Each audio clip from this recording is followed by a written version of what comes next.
This is a 1983 BMW 320i. We are standing here with the original owner, Mike. Mike, can you tell me a little bit about your car? Well, I bought it on Valentine's Day, February 12th, 1983. So I've had it just 37 years, just recently passed that milestone. That's great. And it's been my privilege and pleasure to drive it. It's just been a joy to handle every time I've gotten in it. Great. It looks like you've kept it in really good original shape. You want to walk us through the car here? Sure. Yeah, when I originally bought it, I used to commute from Bellevue to Renton to work. And it was in my garage all the time, so it got a lot of good care and was sheltered from the elements. Then I moved to Seattle in the mid-90s and began to work downtown, so I used to bus to work. So I really stopped driving it. And like last year, I only put 200 miles on the car. But all of a sudden, I happen to have, this is my fourth car now, and I don't have any room for 4 cars, so I've got to take a look at possibly pushing this car along to someone else who might like to work with it. Who wants to work with it and enjoy it, right? You worked on this car. Now, how long have you owned this car now? 33 years, you said? 37 years. 37 years, okay. Yeah, so that's not a mild commitment, right? So how long do you want the next person to own the car? Well, there's only 200,000 miles on it, and the engine's in great shape. They can probably roll on with it for another 150,000. Exactly. And they could even put another engine in it later. The cool thing about this car, one of the cool things is the paint's really good. And the other thing is it's got a 5-speed. Looks like it doesn't have a lot of rust. It's been taken inside. And I do see something with the front bumper doesn't look quite straight. Can you tell me about that? What you know? I don't really know what caused this. It is true that with the right-hand side is a little bit higher than the left. I don't know. Somebody may have bumped into something, but there's never been an accident. That much I can assure you of. Okay. You can check the VIN. There's no record of any problem with it, but Perfect. Somehow this did get elevated. Yeah, I think that could be adjusted a little bit. Okay, so let's go ahead and open up the trunk or the hood, and then we're gonna just look in the engine here.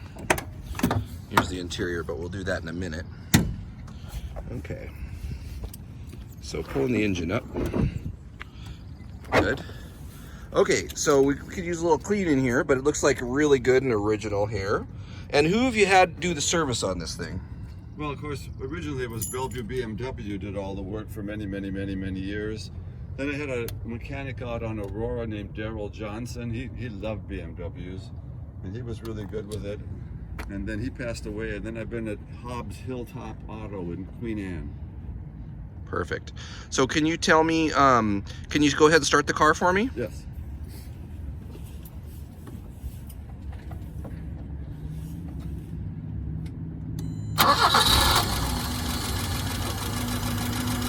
Starts up real smooth.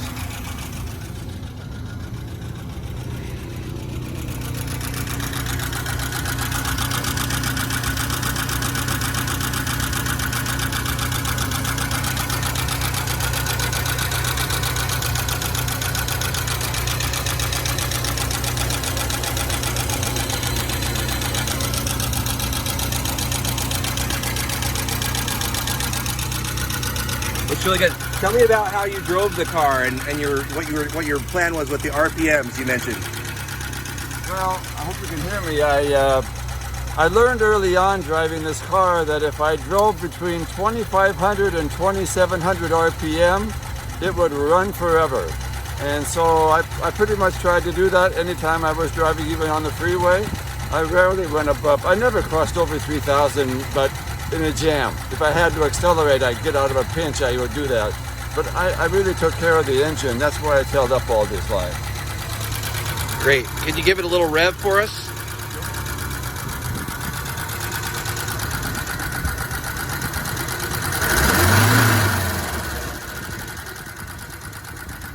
That's good. Okay, we're gonna get in the car. Let's get in the car now. Let's talk about the inside. Okay, so it looks like the interior is really nice. The thing I noticed, all the headliners in all these cars usually are totally gone. And this one is totally fine and not ripped or anything. Does the sunroof still work? Yes, it does. Okay, can we see that? Yeah. So there's the rear portion. Okay, oh, moonroof, okay. And There's the fun part. Oh boy. That's pretty cool. You must really love this car. Oh, I don't want to give it up, frankly, but it's time. It's got to go on to somebody who can take care of it. For sure. I can't do for it anymore. I don't have a garage. I live in the city now, so I don't have a garage. Yeah. To park it in, and so it needs to go to somebody who can do for it. Okay, great. Could you stop the engine for me real quick? Do it again now? Could you stop the engine for me real quick? Yeah. Good. So, as far as the interior here, what do you notice? It looks like you have. The only one that's gotten worn out is where I sat. Yeah. The driver over all these years. Yeah. So there's a couple of little things that's here, but I put an insert over the top of it, so sure, padding and stuff. Yeah, it's no problem.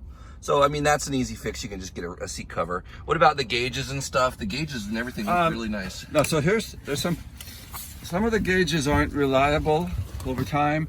The speedometer reads higher than the actual speed. Okay. And about 2 years ago, the tachometer stopped running. Okay. So there's going to be there are some electrical issues that are going to, but somebody who's good and can do that kind of stuff, it'll come right back, I'm quite sure. Okay, yeah, it looks like it's not in bad shape, but all the interior is really in nice shape. It looks like it has the original tape deck here. You said you weren't sure if that still works.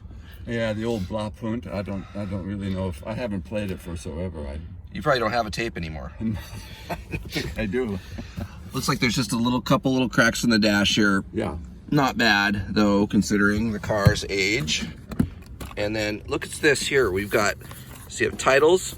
We've got some pretty old looking paperwork here. Look at this. An old map. Look at that map. The Midas muffler, you can get the muffler repaired or replaced, I think. The Midas muffler from way back. Guarantee, that's funny. And then looks like you have the original owner's handbook. Yeah. And ooh, what's this stuff here? That's really the service manual and all that stuff that's kind of hard to get.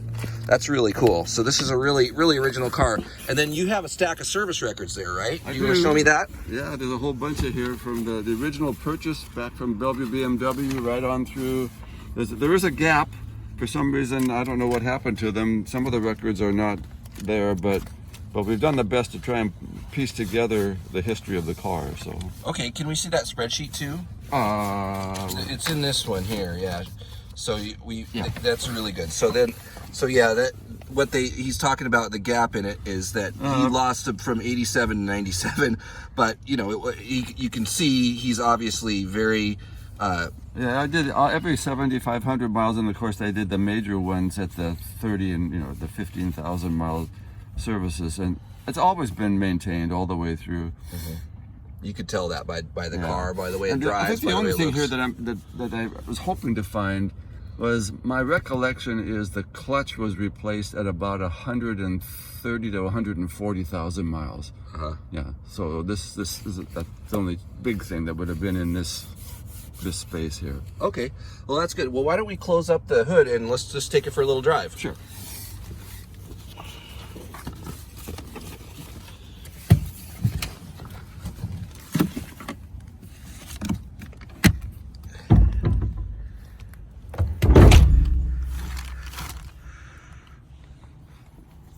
And we could just kind of go around the parking lot, and I'm going to leave the sunroof open just for the nice wind. Yeah, keys in. But you drove this here today from Green Lake? Yeah, I live in Seattle, Green Lake area. Okay. Starts right up. Okay. Yeah, we're not getting any tack reading, like you said. But temperature gauge works, gas gauge works. Yes.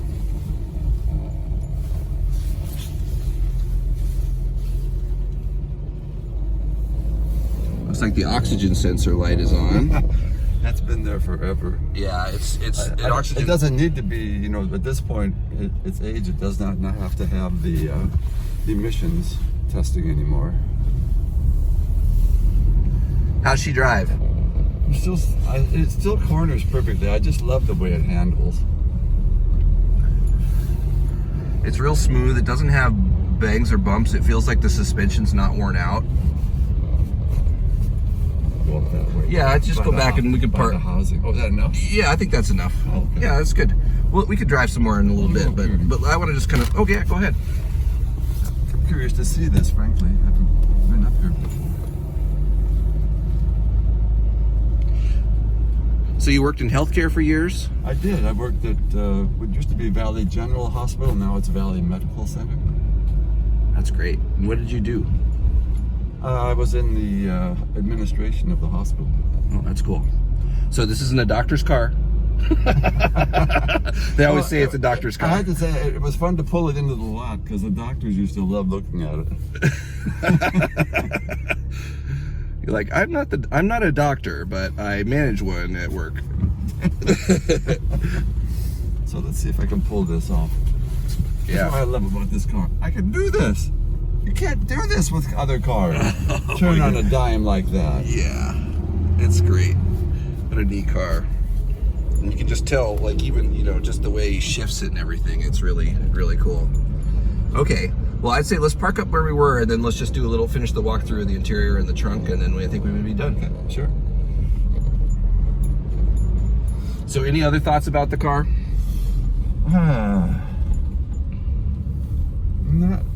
No, I would just hope it goes to somebody who loves BMWs and can make her last and get some satisfaction out of it. Absolutely. That's what we hope too. That's why I'm here helping you make the video. Because this car deserves to stay on the road. No parting out. No parting out. You know, I think even, you know, there's a little patina here, but I think that that's just really cool and you know, they still make the chrome lock strips for these windows. I don't see any, the car looks really good overall. These are, yeah, they're all chains, but only thing I see here is maybe the surface truss has a pinhole there, but you know, in general, this is really easy to POR 15. You know, this is probably the original spare, probably hasn't left a well. Well, I asked, what's his name? Les Schwab? Who's the tire? Yeah, Schwab. When I bought the new tires a year ago, I said, put the best tire you can in there, so. Okay, good. So it's still working, and I don't think the rust is bad. I'm gonna go underneath the car now, and we're just gonna look under there and just see if we see any holes through the bottom. But you can see here that this pan is totally fine. And you can see the car hasn't been wrecked, you know what I mean? It's not a rusty car. It hasn't been crushed. The bumper shocks are not compressed. It's really solid underneath. Looks like the differential has a little weep, but I think that's okay. Muffler is pretty good shape. Might want a muffler, I don't know, we'll see. But yeah, I don't see rust under the car.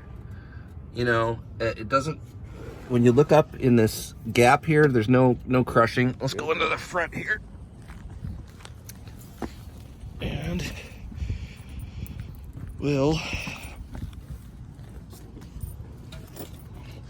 okay, so again, you can see there's no crushing or any problems up in this front area. The bumper might have got tweaked a little bit, but I don't see any problems there. And then as far as the underside of the car on the front, it doesn't look like there's any kind of impact, and I don't see really oil dripping. I mean, it looks really solid under there. It's an old car, you know, obviously, but anyway, okay, well, so that's our video. So I have to tell you, just there must be something about you guys that like BMWs, but we had a guy come out and take a look at it for his son, who lived in Colorado, and the son put an offer down for it, and we were dickering back and forth, and then the son sent an email saying that his wife told him that if he bought the car, it would be the end of their marriage, so we had to back out of the purchase. So, I mean, I know that, so sometimes people get carried away with cars, but this will be a good car for anybody who picks it up. It really will. Good. Thank you. Yeah.